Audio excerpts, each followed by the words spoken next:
अस्सलाम वालेकुम दोस्तों, कीअं आहियो तव्हां सभु? उम्मीद त तव्हां सभु बिल्कुलु ठीकु ठाक ऐं मज़े में हूंदव। दोस्तों, तव्हां सां हिकु ॾुख जी ख़बर शेयर कंदा हलूं त सिंध जो सुठो अदाकार, सुठो कॉमेडियन लतीफ मुन्ना हाणे हिन फ़ानी दुनिया मां लाॾानो करे वियो आहे। जी दोस्तों, लतीफ मुन्ना तमामु घणे अरसे खां फिफड़नि जी बीमारीअ में मुब्तला हो। हिन बीमारीअ सां यको विढ़ंदो रहियो। आख़िर हू पंहिंजी जान जी बाज़ी हारे वियो।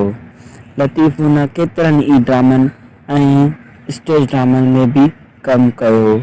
हू हिकु सुठो कॉमेडियन ऐं सुठो अदाकार हो।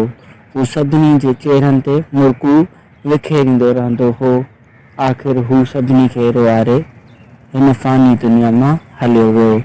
दोस्तों, अल्लाह साईं उन जे घर वारनि खे सब्र ॾे।